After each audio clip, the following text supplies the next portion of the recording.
जय गुरुजी, शुक्राना गुरुजी, अनंतम अनंतम शुक्राना गुरुजी। ओम नमः शिवाय, शिवजी सदा सहाय। ओम नमः शिवाय, गुरुजी सदा सहाय। सारे संगत जी को जय गुरुजी। संगत जी कैसे हैं आप सब? उम्मीद करती हूँ आप सब अच्छे होंगे। गुरुजी की कृपा से मैं भी अच्छी हूँ। आपका स्वागत है मेरे YouTube चैनल में। संगत जी, सत्संग शुरू करने से पहले आप सबसे एक विनती है कि कृपया सत्संग को पूरा सुने, और यदि ये सत्संग आप तक पहुंचा है तो इसमें गुरुजी की भरपूर ब्लेसिंग और आपके लिए ज़रूर कोई मैसेज होगा जो गुरुजी आप तक पहुंचाना चाहते होंगे। संगत जी, यदि सत्संग बोलते हुए मुझसे कोई गलती हो जाए तो कृपया मुझे क्षमा कीजिएगा। और यदि आप भी अपना सत्संग दूसरी संगत जी के साथ शेयर करना चाहते हैं तो डिस्क्रिप्शन में दी गई ईमेल आईडी पर आप अपना सत्संग लिखकर या रिकॉर्ड करके भेज सकते हैं। आपका सत्संग भी दूसरी संगत जी के साथ ज़रूर शेयर किया जाएगा। यदि आपको सत्संग पसंद आए तो सत्संग को लाइक करें, चैनल को सब्सक्राइब करें, कमेंट में जय गुरुजी ज़रूर लिखें और दूसरी संगत जी के साथ सत्संग को शेयर करें। जय गुरुजी। सारी संगत जी को जय गुरुजी। संगत जी, आज का सत्संग राजेंद्र प्रसाद सिंगला अंकल जी का है। अंकल जी बताते हैं, अगस्त 1996 में एक दिन संध्या को मेरे मित्र विंग कमांडर चोपड़ा अंकल ने फ़ोन कर मुझे गुरुजी के यहाँ आने का आमंत्रण दिया। क्योंकि मैं संतों में विश्वास नहीं करता था, बहुत मना करने के पश्चात उन पर आभार प्रकट करने के लिए मैंने आना स्वीकार किया। उस दिन हम नोएडा से 6 बजे चलकर 45 मिनट में गुरुजी के स्थान पर पहुंच गए। पहला अवसर होने के कारण संगत में चोपड़ा अंकल के अलावा मैं किसी को नहीं जानता था। हम 15-20 लोग समूह में बैठकर गुरुजी की प्रतीक्षा कर रहे थे। जब गुरुजी अपने कक्ष से निकले, हम सब ने जाकर उनके चरण स्पर्श किए।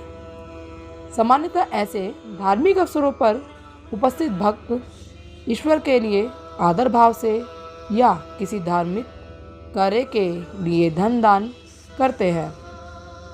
पर विंग कमांडर चोपड़ा अंकल ने मुझे चेतावनी दी थी कि यहाँ पर धन कदापि अर्पण नहीं करना। गुरुजी भेंट में केवल पुष्प या मिठाई स्वीकार करते हैं। फूल सजाने के काम आते हैं और मिठाइयाँ गुरुजी प्रसाद के रूप में संगत में बांट देते हैं। चोपड़ा अंकल जी द्वारा मेरा संक्षिप्त परिचय कराने के बाद गुरुजी ने मेरी ओर मुड़कर देखा और पूछा कि मैं चंडीगढ़ कब जा रहा हूँ। मैं अचंभित हो गया, क्योंकि चोपड़ा अंकल जी को इस बारे में कुछ भी नहीं पता था और पता होने पर भी बताने का समय नहीं मिला था। किंतु गुरुजी को मेरे बारे में चोपड़ा अंकल द्वारा दिए गए परिचय से अधिक ज्ञान था। अपने अचंभे को वश में करते हुए मैंने गुरुजी को उत्तर दे दिया। गुरुजी ने जानना चाहा कि मैं वहाँ पर कहाँ रहता हूँ। मैंने उनको बताया कि मैं एक पुलिस अधिकारी श्री पीपी सिंह अंकल जी के घर पर ठहरता हूँ। गुरुजी ने कहा कि वह उनके पुराने अनुयायी हैं। मैं उन्हें दिल्ली आकर गुरुजी से मिलने के लिए कहूँ। गुरुजी के रहस्य और उनकी प्रतिभाओं के बारे में जानने के लिए मेरी जिज्ञासा और बढ़ गई। यथास्थान बैठने पर प्रसाद में चाय परोसी गई। गुरबानी के मधुर शब्दों की ध्वनि से वातावरण में दिव्यता छा रही थी। कुछ देर बाद गुरुजी ने मिठाई बांटनी आरंभ कर दी। उसकी मात्रा ने मुझे आश्चर्यचकित कर दिया।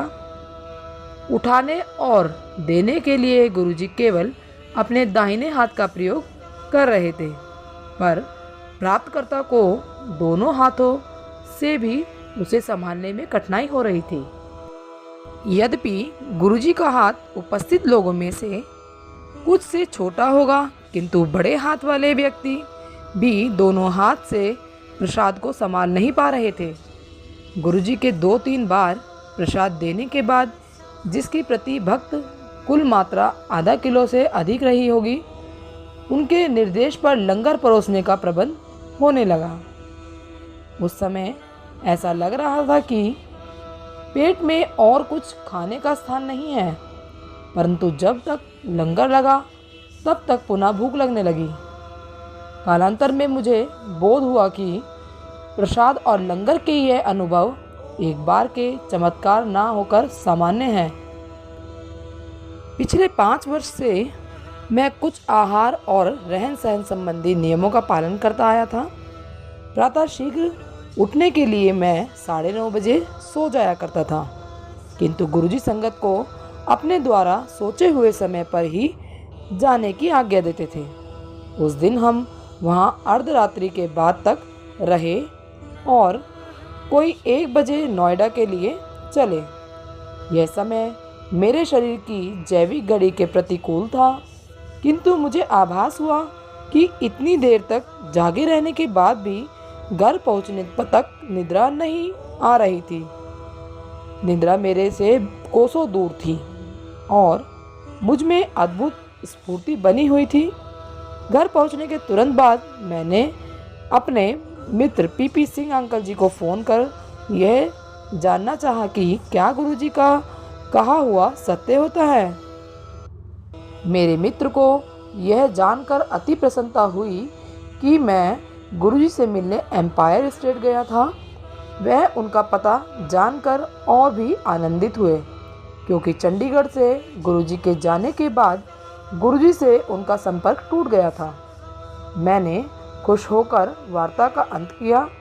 फिर मैंने अपने पहले दर्शन के बारे में अपनी पत्नी के कुछ प्रश्नों का उत्तर दिया और इस प्रकार एक अति महत्वपूर्ण दिन का अंत हुआ। अगले दिन जब चोपड़ा अंकल ने मेरे आने के बारे में प्रश्न किया तो मैं तुरंत मान गया।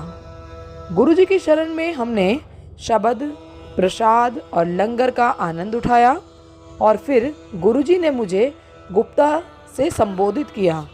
घर पर जब मैंने यह बताया तो मेरे बच्चों ने सोचा कि ये संभवतः गुरुजी को गलती लगी होगी और वह मेरा नाम भूल गए होंगे। फिर मैंने बच्चों को अपने कॉलेज के दिनों का एक रक्त कार्ड दिखाया जिसमें कि मैंने रक्तदान किया था। उन्हें पहली बार पता लगा कि मैं गुप्ता लिखा करता था और व्यापार आरंभ करने के पश्चात ही मैंने सिंगला का प्रयोग आरंभ किया था। गुरुजी ने सिद्ध कर दिया कि उनसे कोई भी बात छिपी हुई नहीं है।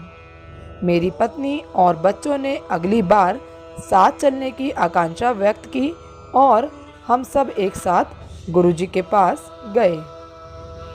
मेरा ये अगला सत्संग है जिसमें चंडीगढ़ तक सुगंधित यात्रा का आनंद कैसे उठाया हमने। उनके दर्शन करते हुए 1 सप्ताह से भी कम समय के पश्चात गुरुजी ने मुझे पत्नी सहित चंडीगढ़ जाकर पीपी सिंह अंकल और उनके परिवार से मिलने को कहा।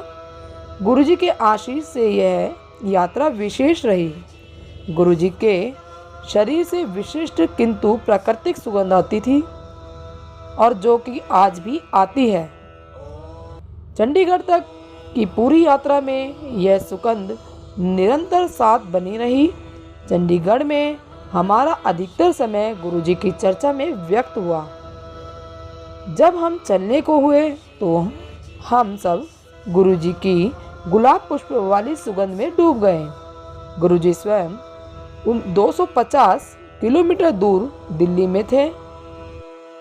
यद्यपि गुरुजी को समझ पाना संभव नहीं है, उनकी कृपा से ही हम उनके एक अत्यंत ही सरल भाव को समझने का आधार बन सकते हैं। गुरुजी ने जो भी मुझे दृष्टिगोचर और अनुभव करवाया है उससे स्पष्ट है कि यह सुगंध उनकी उपस्थिति का प्रतीक है।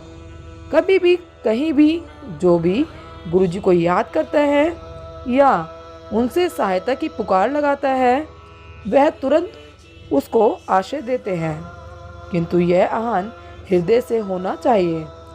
संगत के कुछ सदस्यों को उन्होंने स्वप्न में दर्शन दिए हैं। उनकी इच्छा के विपरीत आप उन्हें कभी स्वप्न में नहीं देखेंगे। गुरुजी का स्वप्न कभी भी कारणात्मक घटना न होकर उनकी वास्तविक लौकिक उपस्थिति है। अन्यथा कौन कुछ वर्ष पूर्व घटी इस घटना का विश्लेषण कर सकता है। गुरुजी मेरी आटा मिल का उद्घाटन करने नीमराना आए थे। उनके साथ संगत के कुछ सदस्य भी थे। उनमें गुड़गावा के एक व्यवसायिक श्री मदन अंकल जी अपने परिवार सहित आए थे। उनकी बेटी स्थान देखकर चिल्ला पड़ी और कहने लगी कि गुरुजी ने यह पूरा संदर्भ उसे कई महीने पहले स्वप्न में दिखाया हुआ है। अब मेरा अगला सत्संग, छोटी सी सेवा से कैसे हम रोग मुक्त हुए। किसी भी वक्त के लिए गुरु की सेवा अत्यंत प्रसन्नता, गौरव और संतोष की घटना होती है, किंतु गुरुजी के संदर्भ में उसका एक और आयाम भी है। एक बार गुरुजी ने मुझे अपने घुटनों से टखनों तक मालिश करने को कहा। उसे करते हुए मैंने कितना भावविह्वल और आनंदित महसूस किया, इसका वर्णन करना असंभव है। आधा घंटा ऐसा करने के बाद मेरे हाथ उनकी सुगंध से भर गए थे। वह सुगंध हाथों में 24 घंटे से भी अधिक रही और कुछ चमत्कारिक भी हुई।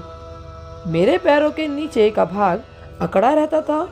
मेरा पुत्र उन अंगों पर अपने शरीर का भार डालने के लिए खड़ा होता था जिससे कि मेरे शरीर पर आराम पड़ जाए।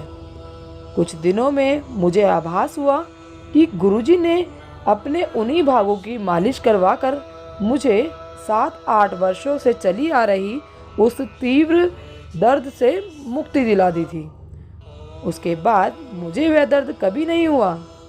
गुरुजी ऐसे दाता हैं, कृपा के अतिरिक्त जब भी सेवा करवाते हैं वह भक्त की भलाई के लिए ही करवाते हैं। मेरा अगला सत्संग, मारुति के चमत्कार कैसे करे गुरुजी ने। हमारी मारुति 800 कार 12 से 12.5 किलोमीटर प्रति लीटर पेट्रोल की औसत देती थी। हर बार जब मैं ईंधन भरवाता था तो उसकी औसतन की गणना करता था। कार के आरंभिक सेवाओं के अवसर पर मैं सेवा केंद्र के कर्मचारियों को उसकी औसत बढ़ाने की बात करता था तो उनका उत्तर यही होता था कि नगरों में चलने के लिए उसमें किसी वृद्धि की संभावना नहीं है। जब हमने गुरुजी के पास आना प्रारंभ कर दिया, उसकी औसतन 19 किलोमीटर प्रति लीटर हो गई।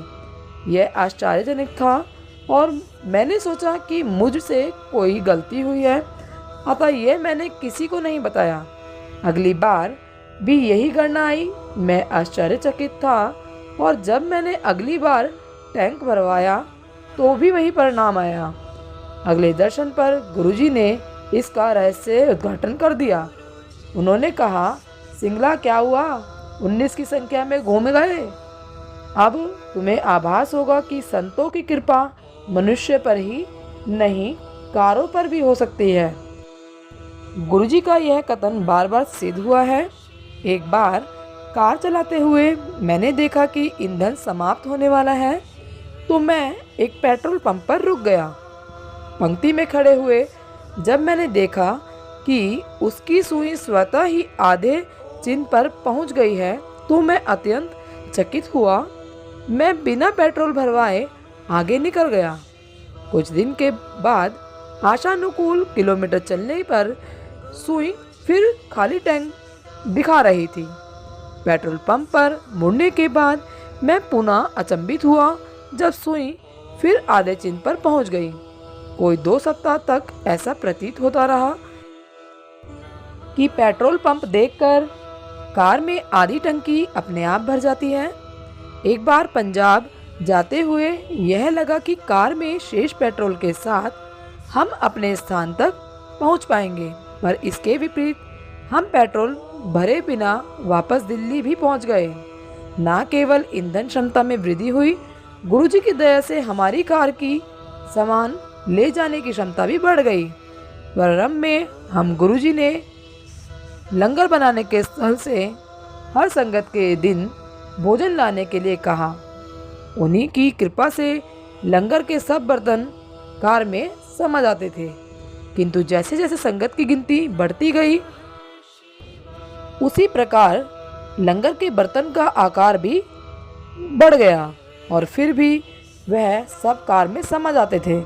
एक दिन गुरुजी का साधारण सा लगने वाला कथन कि क्या लंगर के सब बर्तन उसमें आ गए के बाद ऐसा लगने लगा कि कार का सामान रखने वाला स्थान लचीला होकर आवश्यकता अनुसार बढ़ जाता है। एक दिन संगत समाप्त होने के बाद हम लंगर के खाली ड्रम लेकर वापस नोएडा जा रहे थे।